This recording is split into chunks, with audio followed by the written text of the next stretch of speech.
Cheryl did not edit it. He contributed to the book by way of commentary, footnotes, and a scientist's epilogue. He examined all of my material and came to the decision that he would like to be part of the book. But I'll talk a little bit more about that in a minute. And I think that might have been someone who put a review on Amazon that Gemma read out that wasn't Rudy speaking. He hasn't had contact experience. Well, they call themselves Rudy and said editor. No, I think it's printed incorrectly. Oh, yeah, probably. Okay.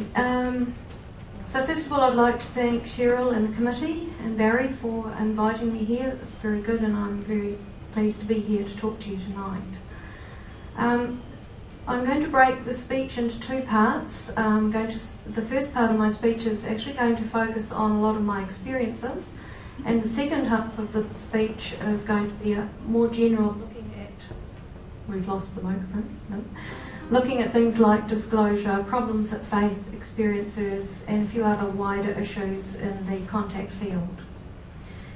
So first, a bit about myself. I'm founding director of UFO Research Network, which I set up in the year 2000 with 2 air traffic controllers and a pilot and a few other people, some who are on the site with their image and a little bit about them, and others who wish to remain anonymous, some scientists and a GP doctor and psychologist, etc., in the background to give consultancy and advice on certain areas.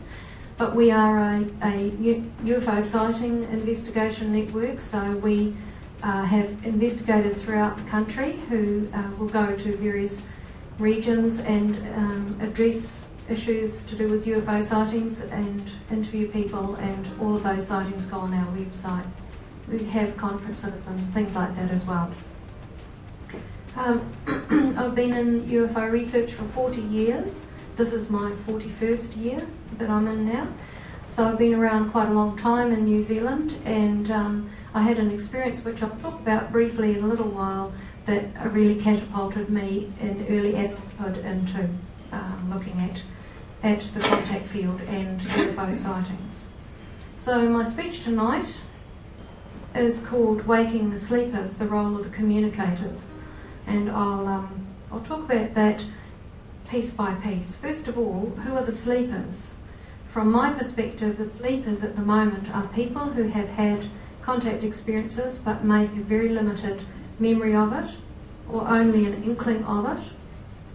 People who have had experiences and recall some of it but have not spoken to anyone about it yet, or who have spoken to very few people about it, or who have had a very bad reaction when they've spoken to people about it.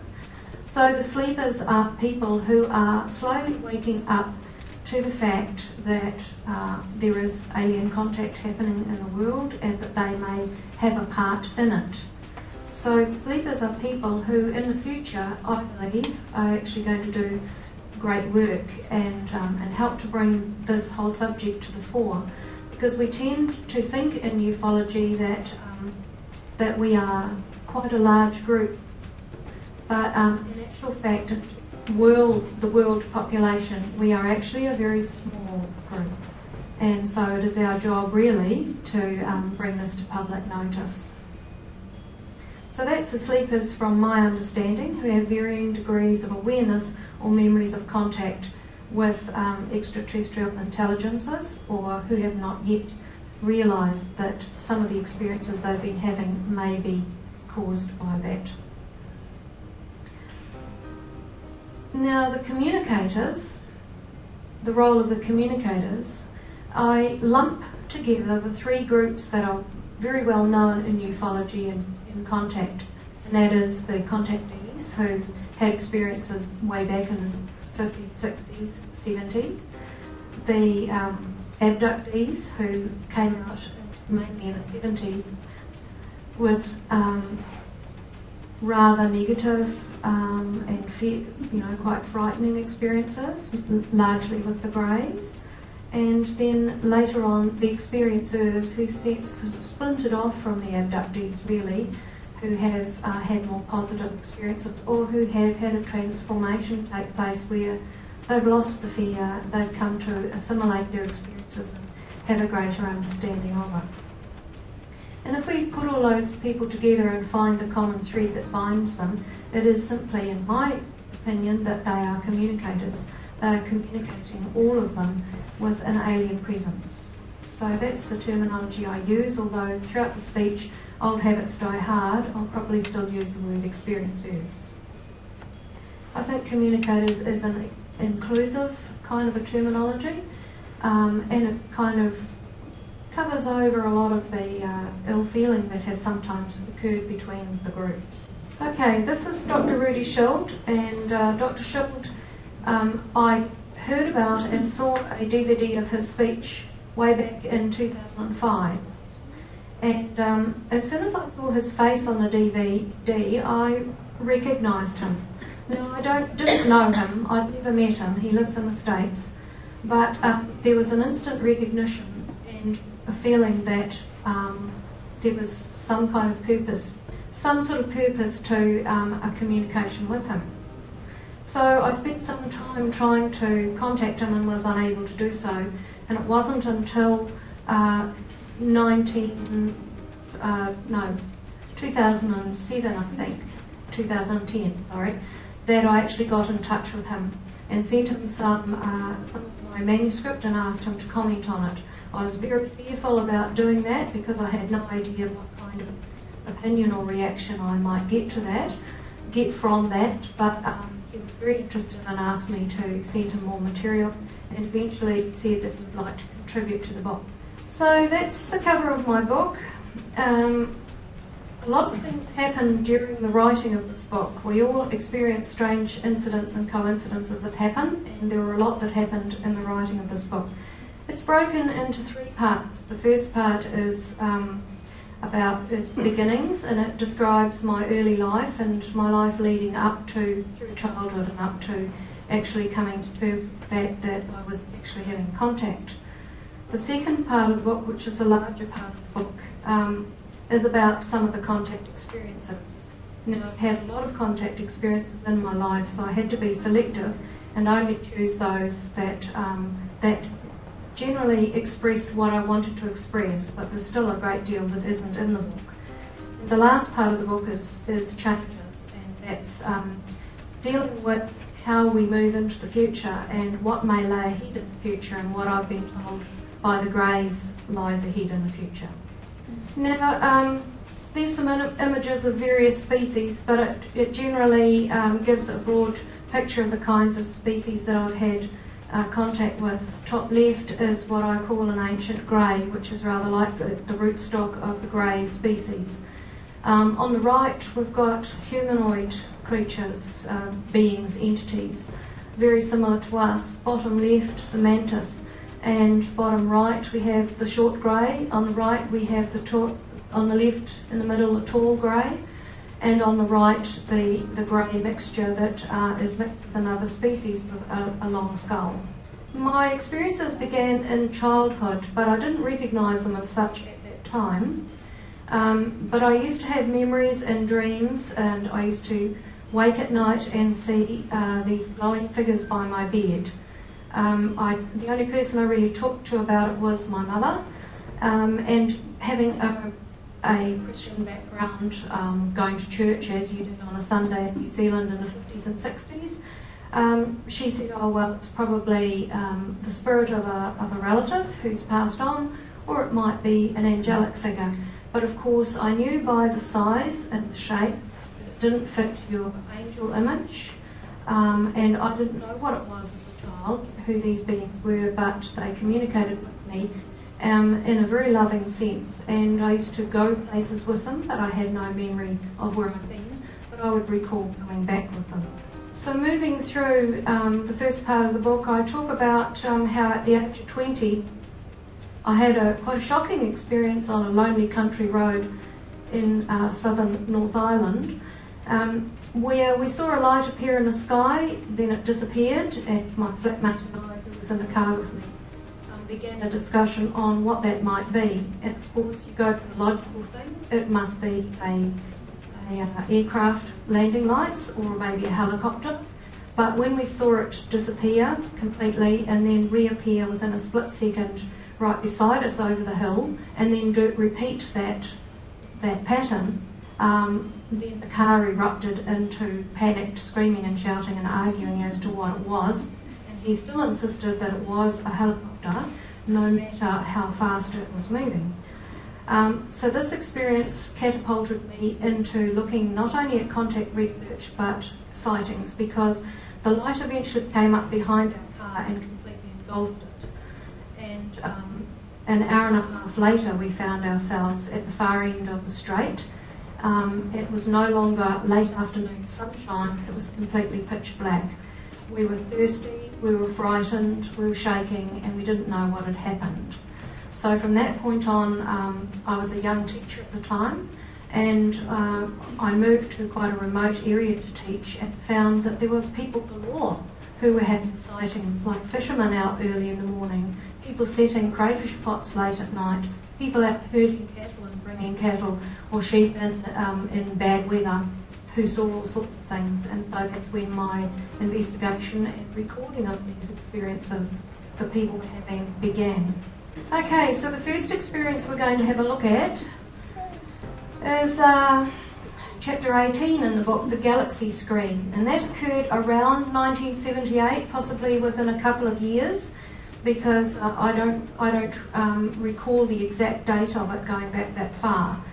But on this occasion, I was taken on board a grey craft, and I was taken into a room by an entity that I had had a lot of contact with over the years, who I had nicknamed RJ.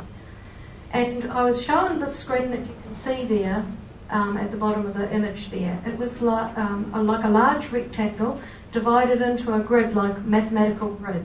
It was a dark colour, and when I first walked into the room, I felt that there was something different about the spatial capacity of the room. It seemed as if I was walking into a round fishbowl, but at the same time I could see that the room was square. I could see the walls, and I could see those white screens that went right around the walls, roughly its kind of waist height. But still I felt there was something strange about it, and he instructed me to not worry about that. The important thing was that I looked at the screen, which he activated through thought, and up came the image of the Milky Way galaxy. And he then said that by touching the screen in any of the tiny, minute grids, he could bring up in the room a virtual image floating around us of that section of the galaxy. So this was quite phenomenal. We played around with it for a little while. And so if you can imagine standing in the middle of the room, I then understood what this odd spatial quality was, because even though at the time I entered the room the virtual display was not taking place, the mechanisms that enabled it to take place were taking place. So the room had this strange circular feeling about it. And up came planets. He would touch here or touch there, and up would come sections of the galaxy and other solar systems. But in particular, he wanted to focus on one solar system. At one point he showed me in the virtual image, this is a painting a drawing my husband did for a different experience, but I'm using it here because it illustrates what I'm talking about. He was able to alter the virtual display in the room, and remember this was happening at the time when in our society we had no virtual reality displays. But I was able to describe this way back in my own terminology. I'm now using the word virtual display because I now know that that's what it was. But at the time I just described these things floating in the air. So he could alter the way that it displayed it by showing you the magnetic fields around planets. And so this here is roughly the magnetic fields going out around 3 planets that my husband did for me for a different experience. But these were live, if I can put it that way. So if you can imagine a planetary body hanging in this virtual display, and then he flicks something, instructs the technology to bring up its magnetic field, and it's moving, like breathing. And so I assume that that's what our planet does also. And he said everything is interaction. It's all interacting. at any one time. He then showed me, he tapped on the galaxy screen and created a virtual image of our Earth on August the 6th, 1945. Does that ring a bell? The date of the atomic bombing of Hiroshima and Nagasaki in Japan. 2 occasions when mankind used atomic weapons in warfare, causing massive destruction, loss of life, and ongoing suffering. And as many experiencers can tell you, that we are often instructed on this nuclear issue and how damaging it is and the potential for ruination of our civilization through the misuse of this technology. But what he showed me was quite phenomenal. And quoting from my book, I say, he's showing me Earth's magnetic field and it's exploding outwards.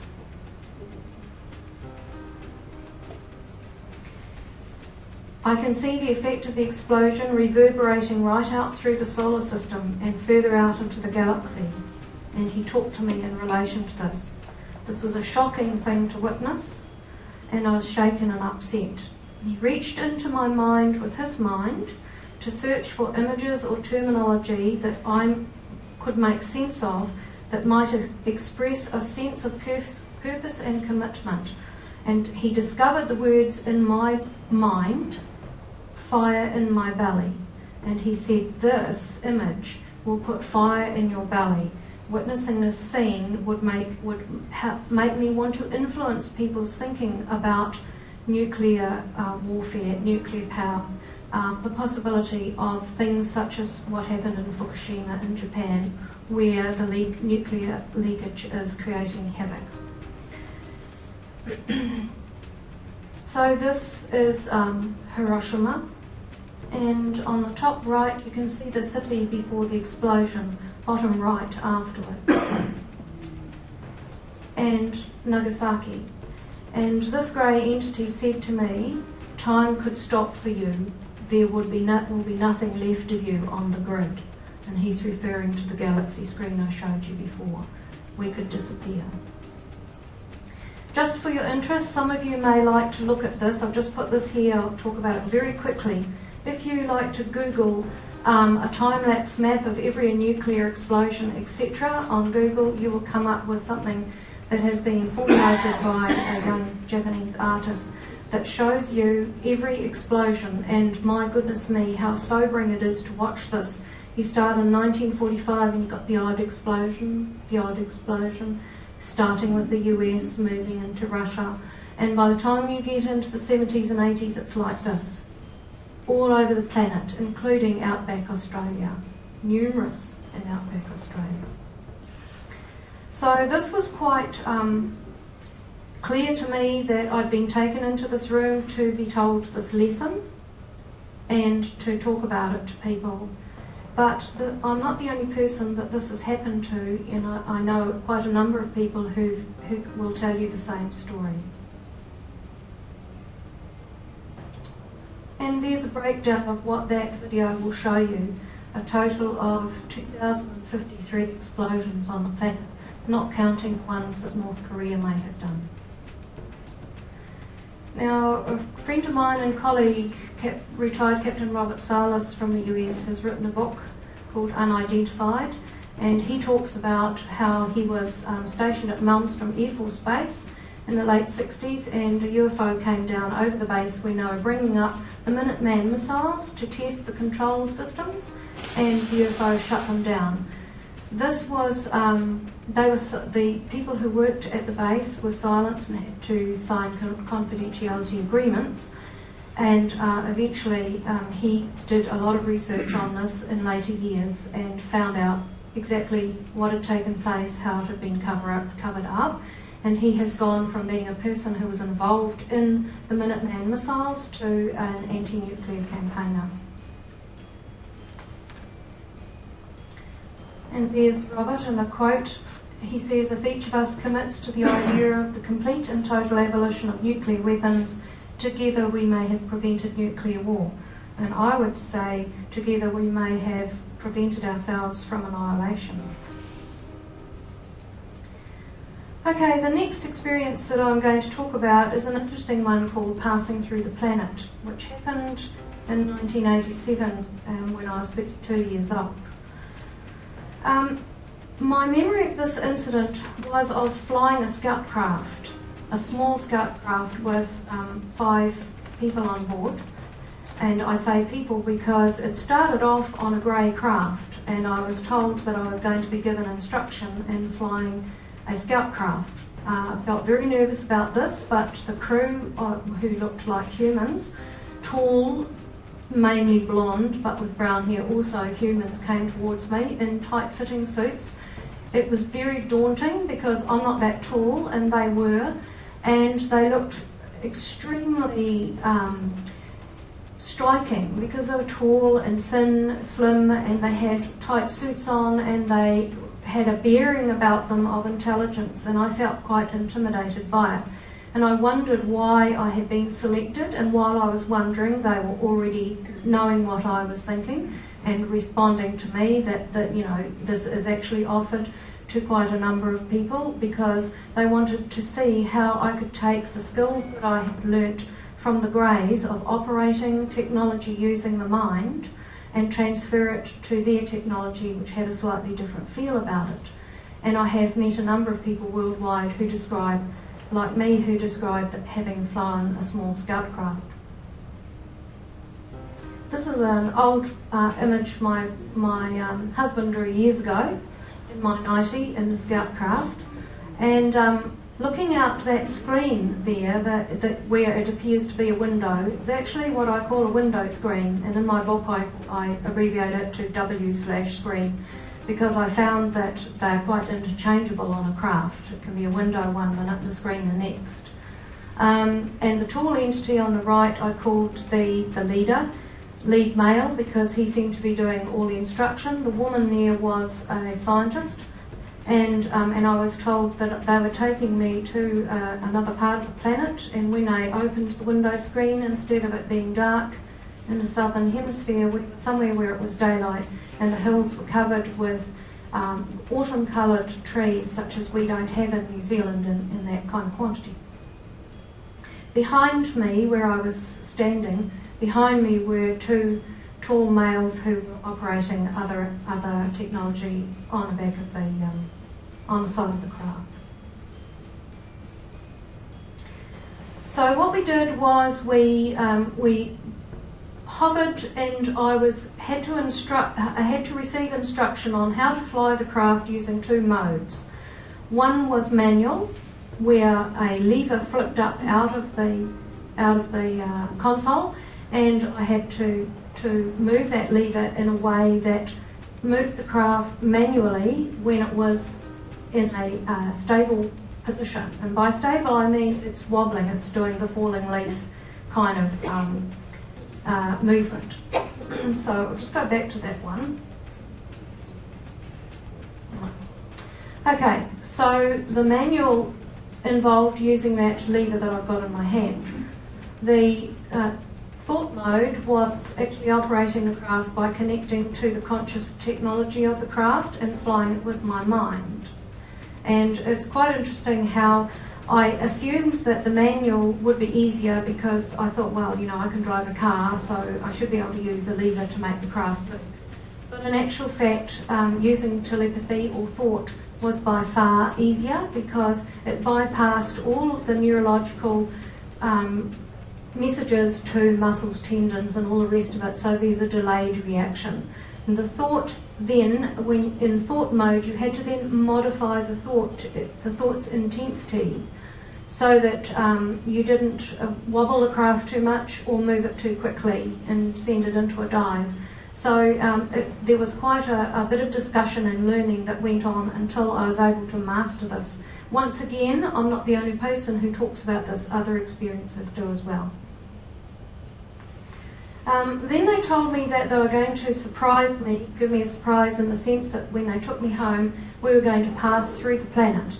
And I was very shocked by this statement. I felt immediately fearful. I didn't know what to expect. But they explained to me that it was rather like this. You would start moving, and then you would move outside of the reality or dimension that we were in at the present time. You'd move outside of it, and then you would go forward in some other reality, some other space of time, and then you would move back in again. And that's the way it was described to me, simply to enable me to understand it. And they told me I was not to be concerned about molten lava and all that sort of thing. It wasn't going to happen. It wouldn't be anything like that. So we started by going out into the atmosphere. So I say in the book, first landform and then ocean and cloud banks receded into the distance, and a breathtakingly beautiful vista of planet Earth, such as I will never forget, filled the window screen. And then we began moving in again towards the planet. A change in the status of the craft and everything in it would take place. There would be a shift, a temporary phase of movement from one place to another, and in that altered reality, in effect, we would pass through the planet from point A to point B. And as on the window screen that I showed you before, this is the kind of image that appeared. We had this spiral taking place, and everything started to go dark. And Dr. Schultz comments about this in the book in terms of physics, his understanding of physics, and he has footnotes and commentary about factors in this chapter. So the landmass came closer again, and within a few seconds the view transformed, spiralling clockwise into a cone-like form.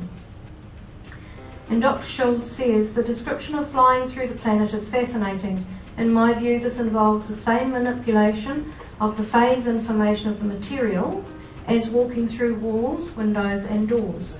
So to him, this action of passing through the planetary body, in effect, was no different from what experiencers explain about passing through a wall or a door or a window when you're being taken on board a craft. We plunged into darkness, with just a few lights flickering on the window screen like static, accompanied by a soft but high-pitched humming, whining sound, and I dared not move.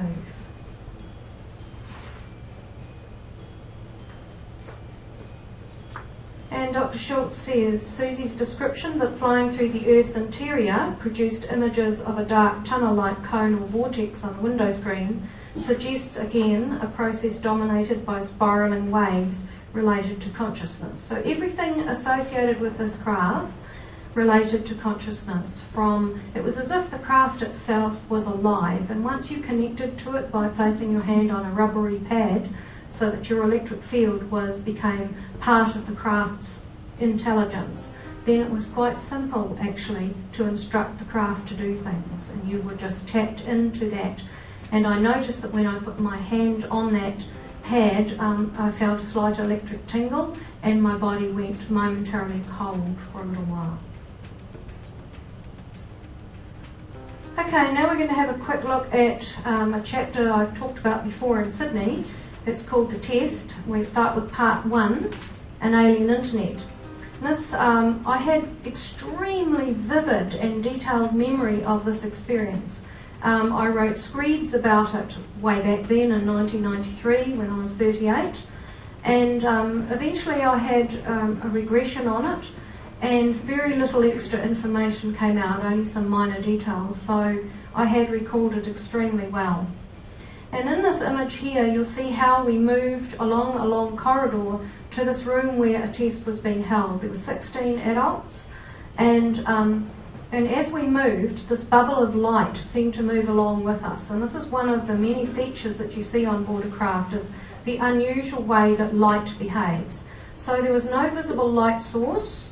We just seemed to emanate light around us, interact with some field in the craft, so that as we moved, light moved with us. And ahead of us it was quite dim, and behind us it was quite dim.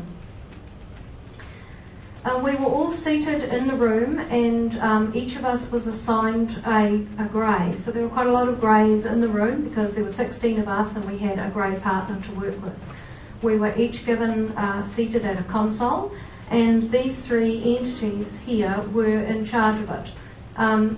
The two behind the console were the major ones, and they're what I refer to in my book as the ancient ones. They seem to have a vast knowledge, and they relate to you telepathically quite differently to the rest of them. They're very intense, and it can be quite daunting. One of them has the classic cone-shaped head, and the other was quite lined. So seated at our console with our partner, I will call him, on the screen, that symbol there, which looks, I'll explain more about this a bit later, it looks almost like a G, and it could be like a K added onto it. And I have noticed that on board craft there are two kinds of script, which I will describe in a little while. The first one is something that I believe is like a bridging script that can bridge between the alien script and symbols that are familiar to us, to many nationalities in terms of written language and written forms. And I think that a lot of experiencers have learnt the latter form of script, that's that one there, which is a bridging script. But that script actually, if you learn to look at the script in a certain way, can gave a great deal of information about me. And everyone in the room, each human, had a different symbol. And it's like your profile, I guess. So first of all, to begin this test, we had to solve a problem. Each of us had a different problem to solve. And to do this, we had, first of all, were given a download of information by our grey partner. So it took about a minute and a half in our time to have what amounted to dozens of encyclopedias, thousands and thousands and thousands of pages of information and data put into our mind over that period of time. And we had to use that, as well as other data that we accessed in various ways, which I'll explain in a minute. We had to use that to try to solve the particular problem we'd been given. Now, they made it clear to us that it was not actually the problem, the answer to the problem itself that was important to them. What they were looking for and observing was our ability to use the skills they had taught us in order to utilise the technology and to come to some kind of answer. It didn't really matter if the answer wasn't correct. It was how much skill you were able to show that you had learnt. So each of the greys had with them what I called an information tablet. So big. Very similar to what we now would see as an iPad or a tablet. And remember, this was back in 1993. I didn't have a computer. In fact, most people in New Zealand then did not have a computer. Computers never really came into New Zealand apart from in government institutions till around 1995. So what I was able to describe in 1993, it was years before I actually realised what it was I was really talking about with some of these things. And in more recent times, our technology has come out, which is just so similar to what I used way back then. It's not funny. So on this tablet that he had, it was like a very much more advanced version of our present-day tablets or iPads, and it was flexible. It was like an X-ray sheet, flexible, very thin. You could bend it, but it didn't have any visible power source. You could touch it and up would come certain things. And on mine was displayed 5 boxes. Everyone in the room had something different. Some had 6, some had 3, some had 2. And that was more information you could access. And so each of the greys put those into a slot in the larger console, and it came up on a larger screen. So we were to use what was in our brain, had been put in our brain. We were to use what we could access through the information they'd given us in this. But then we were also taught what else we could access, had been taught what else we could access through their, what I now know was a kind of internet. And some of that had to be accessed using consciousness by going into just one symbol and down like a wormhole, and out would open out a vast amount of information. We could flip through stuff and use a lot of the skills that we use today. There's that image again, because one of the boxes contained an image of energy fields or magnetic fields around the planet, and my task was to to determine a way from one point to another point within a planetary system in the best possible way that didn't interfere with these magnetic field energies. So there's an image of working on the screen, and you'll see out in front of my eyes is a projection. And so we actually could produce from our mind a holographic image. Now don't ask me to do that now because I can't, but if I was on a craft I undoubtedly could. And because once again you are interacting with technology that interacts with you, and it enables you to do things that would be impossible to do here. You have to have the technology that goes with it. So this is an image, it's just a mock-up of some script. And as I said, there's the what I call a bridging script, but then there's this other script which I call native alien script for want of a better description. And this script has to be what I call depth read. So by depth reading, you go into the script. So depending on how the script is placed, how it is grouped, you will go into, say, one group or one piece of script, and using your mind, you are able to access other information. So when people say, well, I can write script, can you read it? No, I can't read it, because the script that I worked with in the groups that I was with on board craft involved technology and consciousness. It did not involve just reading individual scripts.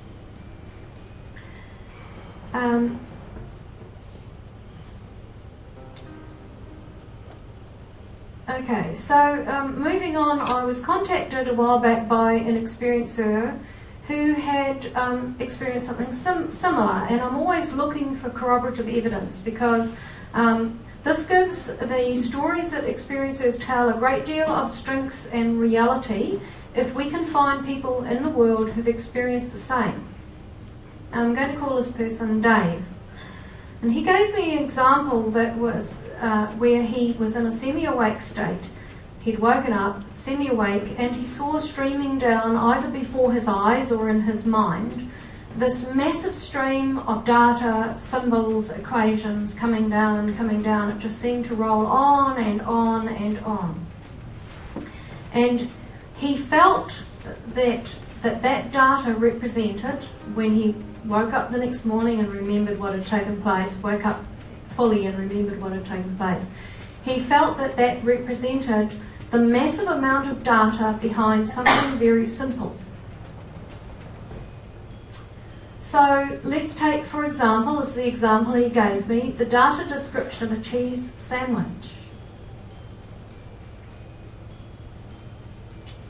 Go back to that. Okay, so let's have a look at a cheese sandwich. If we look at the data attached to that, we might say the ingredients of the sandwich, the ingredients of the sandwich, how the cheese was made up, how the bread was made up, the chemical makeup of the ingredients, the odour of the ingredients, the taste of the ingredients, what company made each of the ingredients, what grain was grown, where it was grown, what kind of soil it was grown in, what breed of cow the milk came from, what company made it, in what country, how the sandwich was made, who made it, what was their background, why did they make the sandwich.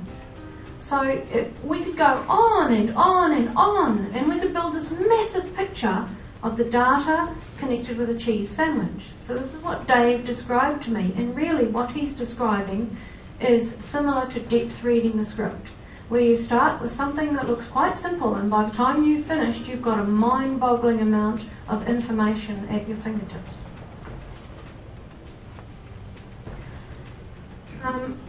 In a test situation that I've described, this is exactly what they expected us to do, to use telepathic skills, consciousness-related technology, and skip through vast amounts of information.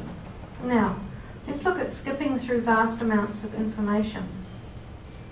As our information technology and our databases and archives on the planet have increased, if we go back to caveman, they didn't have a lot of data necessarily associated with their day-to-day life, but we do. And the problem is going to be one day, how do we make our way through that data if we're researching something? You know, how do we access the data? And so recently, scientists in the Albert Einstein College of Medicine in New York have recognised that this is going to be a problem in the future. And they've been working on perceptual learning, intuitive learning, where you use your gut feeling and your intuition, and you kind of speed read down the middle of stuff, and you scan through stuff looking for keywords. And probably quite a lot of you are familiar with that or have done it yourselves. But we're talking about vast amounts of information where students may be required to do this. And so the whole way that we look at information and data in the future is going to have to change, because the way data is stored is going to have to change, and the way we can access it and understand it and work our way through it is going to have to change. So it's very interesting, because over time I have seen this drawing together of what I experienced back in 1993, drawing together with the technology that's coming out now, which almost exactly matches in concept what I experienced all those years ago. So are we being fed technology somewhere along the line? I'm not saying that humans are not able to invent incredible things, because we can, but we seem to be, as Dr. Rudy Schultz said, following, if that's the case, we're following a very similar pathway as what the Greys have done. Okay, we're going to move on to this one now. This one's quite interesting, and I haven't got much longer to get through this, have I? Take as long as you want. Okay. Okay, so now we're going to look at the second part of the test. This same incident that occurred on board the craft, and it involved what I call a light elevator. So when the test was completed, out of the 16 humans, there were 4 of us, including myself, who had shown ability to use the skills and technology that they were looking for. And so the rest of the group was taken off down a corridor, because they were getting ready to return us home. And I was asked to take the pile of information tablets, which had been taken out of the consoles, and I was asked to take them down 2 floors in the craft, which was a large craft, to have them cleared, I was told. And I was told, given a symbol to use in the elevator.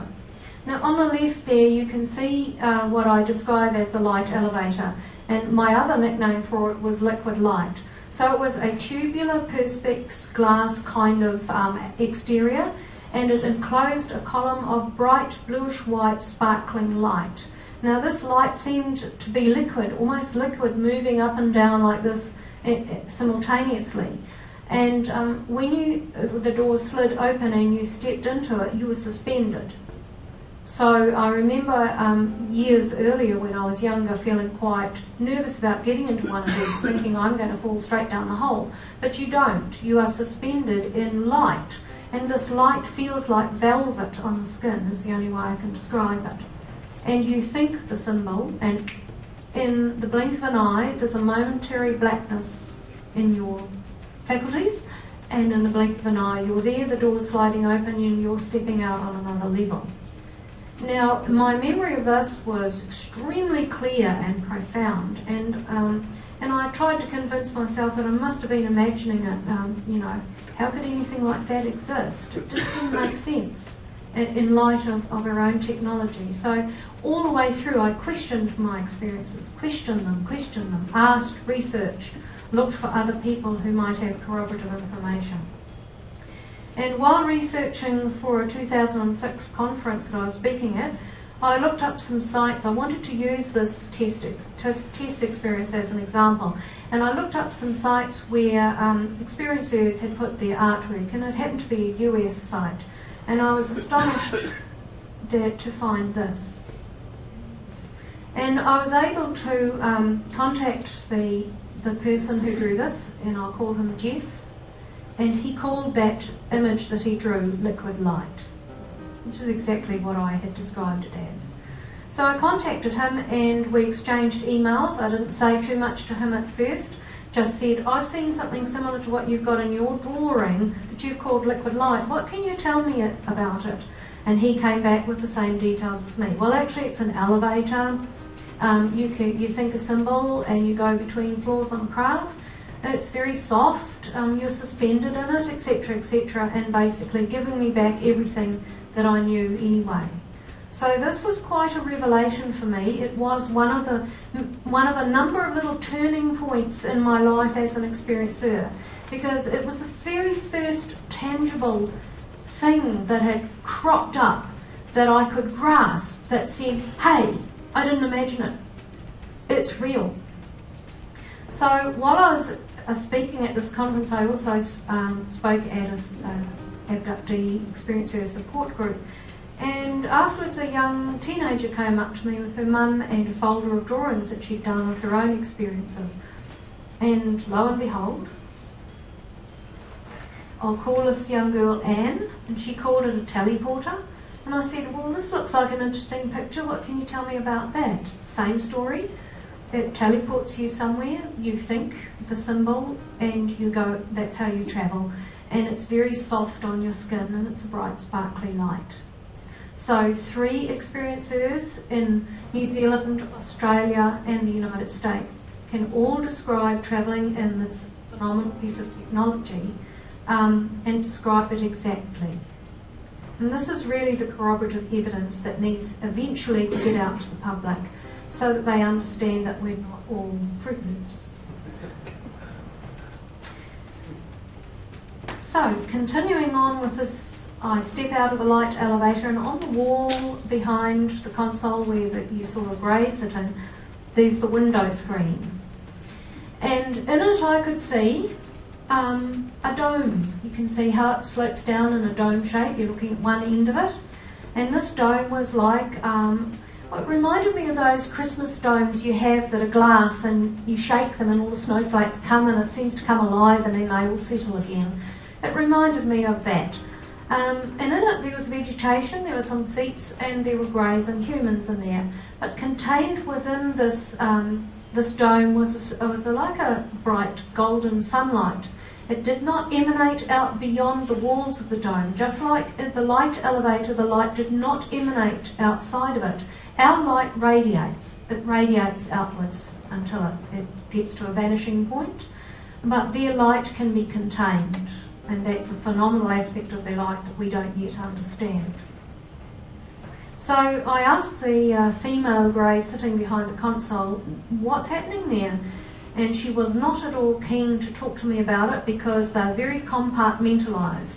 You're there for this purpose, and if you see that, then I'm going to tell you about it just at the moment, because time is short, everything runs to a tight schedule, and they'll talk to you about what you're involved in, but not necessarily something else. But she did say to me, this is where you humans go if you have to spend a long time on the craft with us. Why there were greys in there also, I don't know, but to me it seemed like an artificial sunlight. However, I asked her about, she said, oh, you've probably seen these screens before, and I said yes. She said, but did you know that they have a variety of functions? And at that point I didn't know. I knew they could be a window and a screen, but I didn't know what else they could function as. And she described they could be a wall. So a screen on a craft can sometimes just disappear and it'll become a wall. That's the other one I knew about too.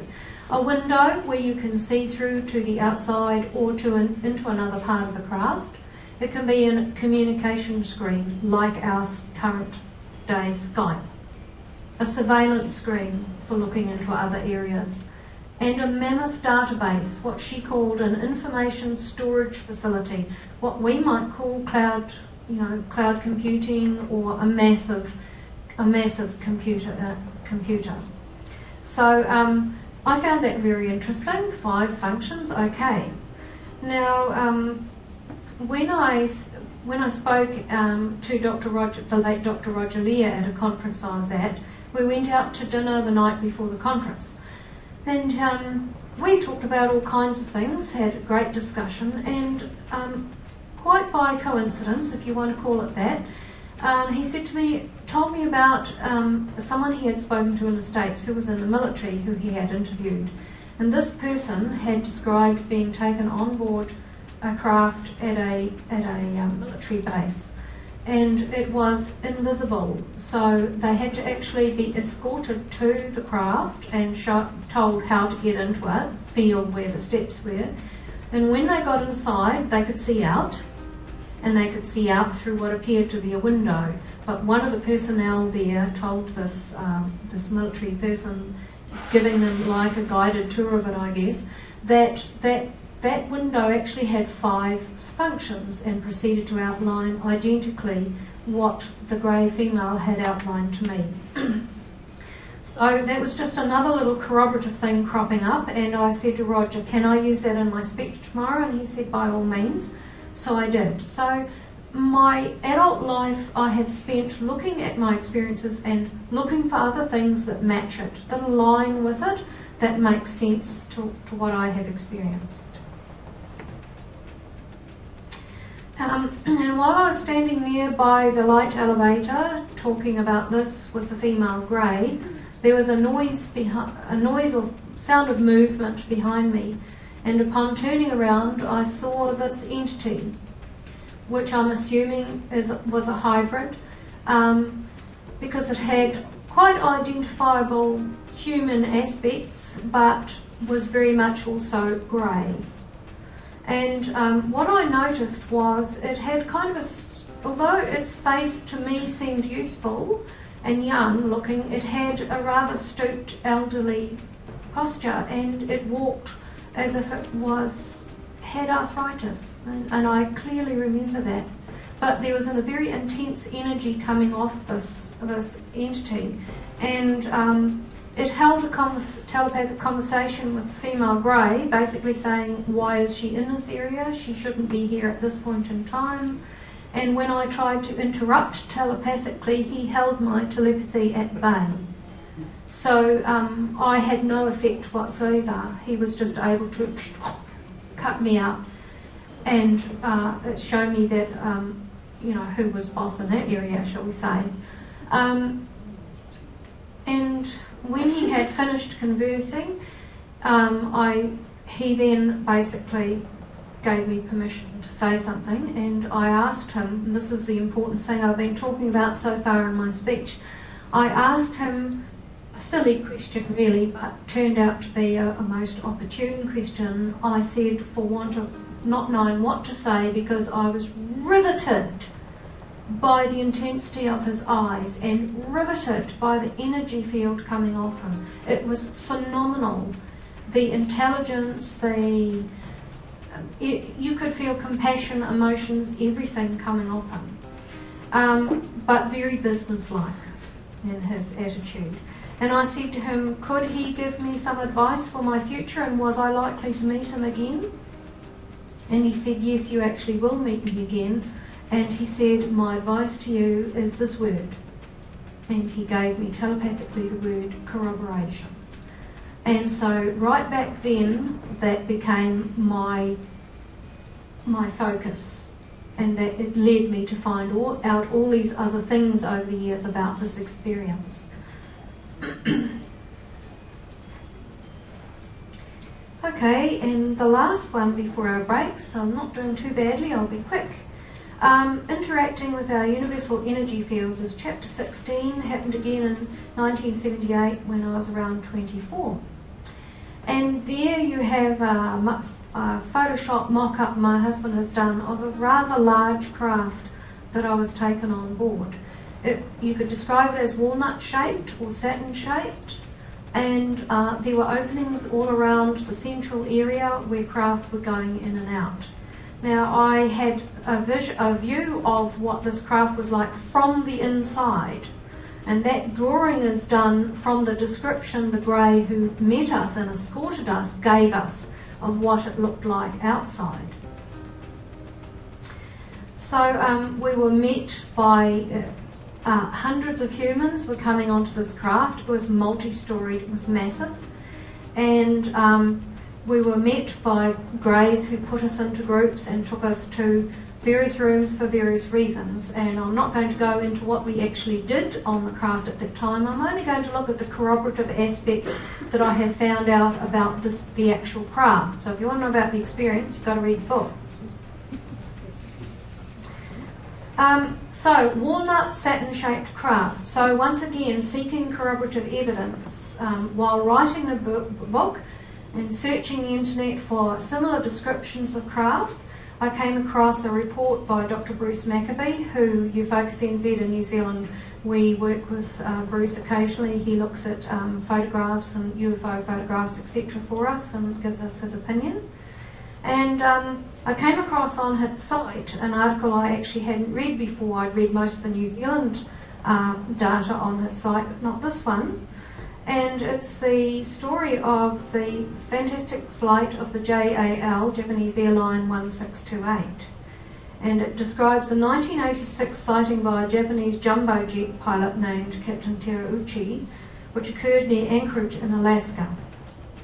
This sighting gained international attention when the Federal Aviation Administration announced that it was going to officially investigate this sighting because the Air Route Traffic Control Centre in Anchorage, Alaska had reported that the UFO had been detected on radar, and so immediately attracts the attention of the authorities.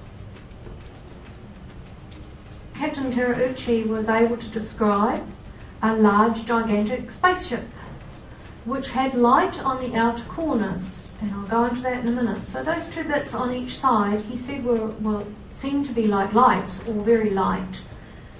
He reported seeing things going in and out of it, and that it was multi-storied, obviously, very deep. He was able to observe this when it was illuminated by the lights of the township down below, and he was able to, in the dark area of the sky, he was actually able to see the outside of its shape. And in his report on the sighting, Dr. Maccabee stated, Captain Terauchi got the impression that the object was way bigger than his aeroplane, so big in fact that in public statements he compared it to the size of an aircraft carrier. And that's a sketch done by Captain Terauchi showing the size of his aircraft, there, that black one, in comparison to the size of the craft.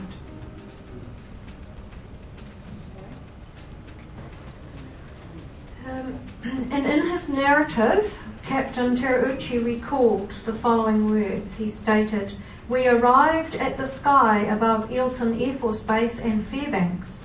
The lights of the city were extremely bright to eyes that were used to the dark. The cockpit lights had been turned off to illuminate window reflections of internal lights." And he goes on to say, "We were just above the bright city lights and we checked the pale white light behind us. Alas! There was a silhouette of a gigantic spaceship. We must run away quickly. Anchorage Centre, JAL 1628, is requesting a change of course to right 45 degrees. It felt like a long time before we received permission." So I believe that this 1986 description of a massive craft corroborates the multi-levelled craft I visited, even down to the fact the captain also saw lights leaving and entering the craft. And in my drawing you will have noticed, and I'll just actually go back to it, you will have noticed that band of light along there around the middle, and that's because when we went into that rim, the rim all the way around was a massive hangar, and it was full of all kinds of craft coming and going. The archways is where they were entering, but the walls came up so high, and then the slanting roof leading up onto the rest of the body of the craft was completely see-through. So when you looked up, you could see the night sky, the stars, or whatever was out there. It was completely see-through. As to whether he has recollection of that, because it makes sense to me that if he saw lights at either side of it when he was looking at it, then he may well have been seeing where the light was intensified. Because on each end there, you would be looking straight through all see-through piece of roof. And the very, very bright white light inside the hangar would have been intense in both of those spots on either side of the craft looking at it. So that's just one more example of the kind of evidence I have looked for years to bring a sense of groundedness and reality. I'm a very practical, down-to-earth person, and I don't go for flights of fancy and imagination in any of this.